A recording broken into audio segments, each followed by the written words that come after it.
Kita lanjutkan perbincangan. Pak Akil sudah menjelaskan bahwa produk-produk tadi, makanan, minuman yang memakai nama-nama tersebut memang sudah mendapatkan sertifikasi halal. Nah, tadi juga dijelaskan oleh Pak Akil pada saat kemudian Komite Fatwa MUI ini bersidang, mungkin ada perdebatan di antara para ahli yang ada di situ kemudian memiliki perbedaan pendapat. Sehingga kemudian ada yang mengizinkan mengenai atau memiliki toleransi yang cukup besar, sehingga kemudian nama-nama tersebut berhak untuk mendapatkan sertifikasi halal, begitu ya Pak. Kita akan menuju ke tadi yang dikatakan oleh Pak Akil bahwa ini ada yang reguler, ada juga yang self declare. Kabarnya barang-barang ini semuanya mendapatkan sertifikasi halal melalui metode self declare. Apakah memang kalau self declare itu tidak ada filter kembali Pak? Bagaimana sih Pak sebenarnya sistem ini? Ya, untuk skema self declare atau pernyataan mandiri dari pelaku usaha itu melalui skema pendampingan. Pendampingan oleh tenaga pendamping yang dilatih oleh lembaga pendamping proses produksi halal atau disebut dengan LP3H. Sekarang ada hampir 300 lembaga pendamping proses produksi halal. Mereka memiliki kewenangan untuk melakukan rekrutmen dan melakukan training bagaimana cara melakukan audit dalam tanda petik terhadap pelaku usaha di lapangan, khususnya di dalam proses mendapatkan sertifikasi halal.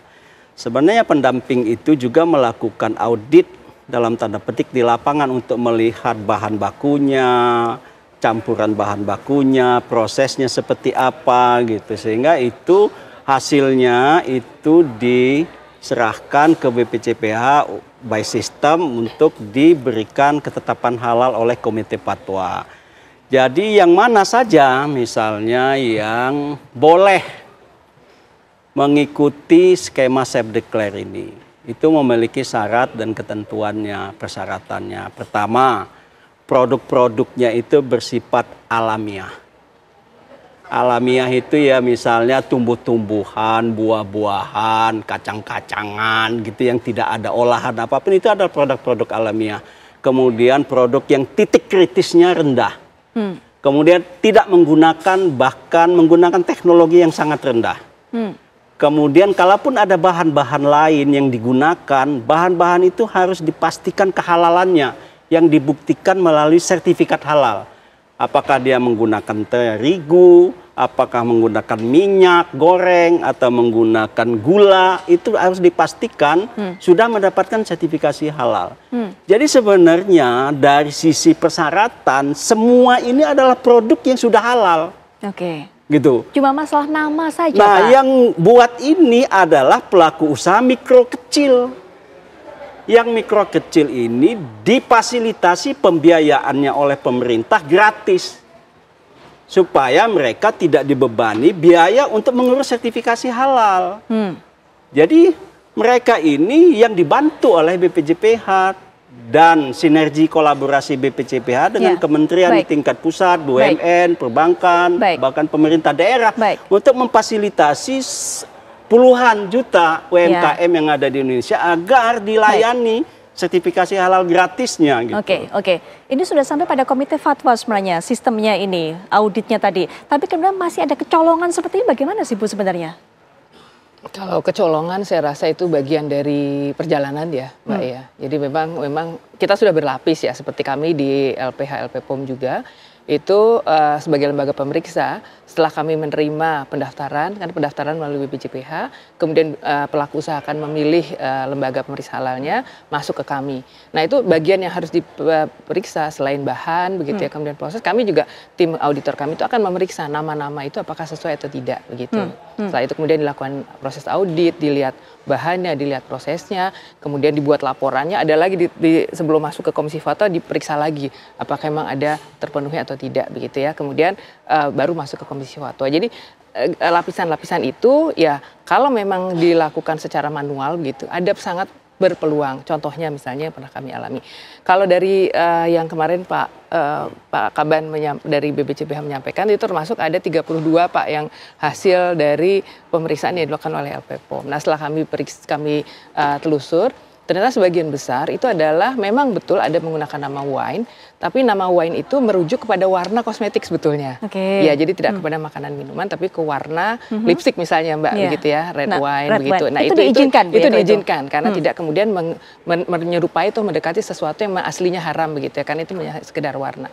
Nah tapi ternyata ada beberapa juga setelah kami cek, itu ada yang memang ternyata kesalahannya salah ketik terjadi begitu ya, sehingga tidak ada ketidaksinkronan data, sehingga keluarnya akhirnya yang tadinya harusnya beef itu menjadi beer, F menjadi R, itu kan kesalahan administratif. Nah kemudian ada juga yang kejadiannya ternyata pada saat mendaftar misalkan ada yang namanya beer ginger, kami menemukan juga namanya beer ginger, kemudian pada saat diaudit bahan-bahannya halal semua seperti sampaikan Pak Kaban tadi, produknya artinya produknya halal, kemudian tidak menyerupai juga bir begitu ya, jauh sekali dari bir. Nah kemudian dari kami minta kepada pelaku usaha ini tidak memenuhi persyaratan dari Komisi Fatwa, tidak memenuhi SJPH, sehingga harus dilakukanlah proses penggantian nama begitu ya. Akhirnya oke, setuju. Nah setuju, tapi ternyata ya itu ada kesalahan sehingga ternyata itu tidak terdokumentasi begitu. Tidak terdokumentasi sehingga mungkin setelah post auditnya mungkin memang ada juga kelemahan pengawasan sehingga ternyata bisa jadi perusahaannya sudah mengganti, tetapi di dokumen kemudian keluarnya ternyata masih dengan nama yang tadi jadi bir ginger misalkan seperti itu. Jadi model-model kesalahan seperti itu sangat berpeluang terjadi begitu. Nah itu yang memang menjadi satu ruang untuk kita perbaiki bersama-sama Pak Kaban. Seperti ini yang harus diperbaiki. Seperti harapan dari Mbak Aisyah tadi, karena sebelumnya sudah ada kasus serupa, kenapa ini kok terulang lagi? Kalau keinginannya Mbak Aisyah barang-barang seperti ini bagaimana kemudian Mbak? Apalagi Mbak Aisyah ini mewakili masyarakat juga yang begitu concern menginginkan makanannya dikonsumsi betul-betul halal, baik sesuai dengan produknya ataupun juga nama-namanya ini sesuai dengan apa yang menjadi fatwa dari MUI, Mbak Aisyah. Baik, kalau tadi dari perbincangan Pak Kaban juga dan Ibu Muti, berarti kan di sini adalah pengawasan ya, pengawasan baik melalui metode self declare ataupun yang reguler. Nah, kita ada 70 LPH dan banyak sekali pendamping ya P3H ini, berarti ini kerja keras dan kerja beratnya BPJPH dalam hal pengawasan kedua sektor ini ya, baik P3H-nya ataupun juga LPH-nya. Bagaimana caranya supaya tidak kelolosan lagi. Kalau masyarakat kan tidak mau tahu bagaimana urusan di dalam. Tahu-taunya kok ini ada tuak, ada tuyul, ada setan gitu ya. Bagaimana nih kerjanya BPJPH, bagaimana kerjanya LPH, bagaimana kerjanya Komite Fatwa ataupun Komisi Fatwa MUI. Itu pertanyaan dari masyarakat. Maka saran dari kami, ya mudah-mudahan ke depan seluruh stakeholder halal yang ada di Indonesia duduk bareng-bareng. Bagaimana caranya kita meminimasi yang namanya kesalahan yang ada supaya masyarakat percaya gitu kan. Nah karena sekarang kan sudah ada trust issue nih Pak, mohon maaf ya ke BPJPH, to be honest saja sudah ada trust issue karena kejadian ini berulang lagi. Mudah-mudahan ke depannya sih bisa lebih baik lagi ya Mbak ya.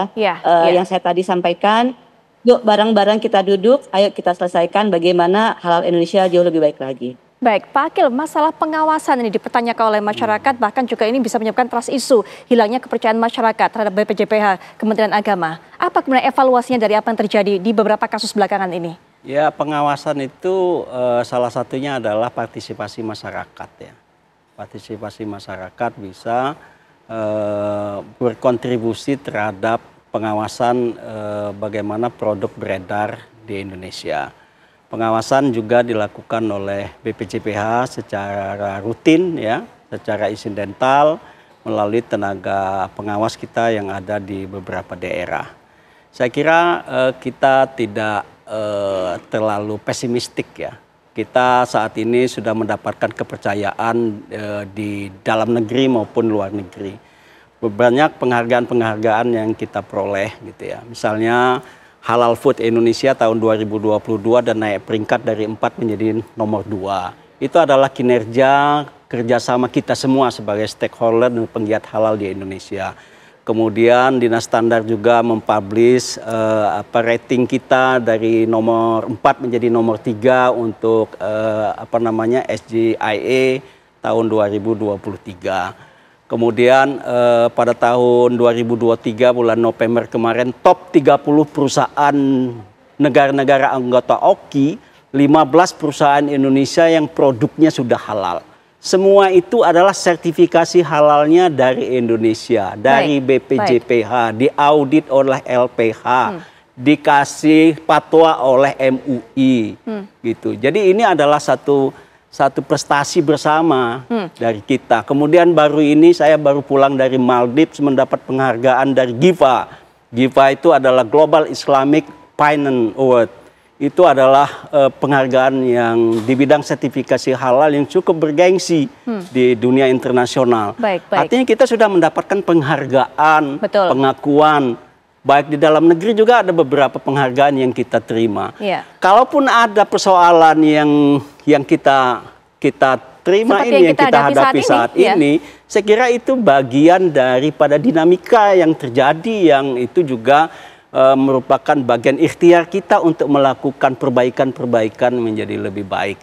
Tapi sekali lagi saya ingin yakinkan kepada publik, kepada masyarakat, yang beredar itu pasti halal. Betul Pak, yang beredar itu pasti halal. Tapi kan ada namanya yang tidak memenuhi ketentuan fatwa MUI. Langkahnya berikutnya Pak, apakah ada rencana untuk menarik produk ini? Atau memang sebenarnya sebelumnya dari pihak pendamping tersebut sudah sempat mengusulkan kepada UMKM tersebut, produsen tersebut untuk mengganti nama tapi tidak diindahkan? Atau seperti apa Pak? Seperti tadi Ibu Muti kan, udah ada ikhtiar untuk melakukan perbaikan gitu ya. Ke pelaku usaha, menyarankan pelaku usahanya untuk melakukan perubahan. Perubahan itu merupakan bagian daripada solusi yang ditawarkan. Nah, cuma apakah sudah diperbaiki atau tidak, atau sudah diperbaiki belum dilaporkan kepada LPH, LPPOM, atau belum dilaporkan ke BPJPH. Saya mendapatkan informasi dari sekretariat bahwa belum ada perubahan, misalnya beef jadi bir atau diubah menjadi beef, itu belum ada usulan untuk melakukan perbaikan.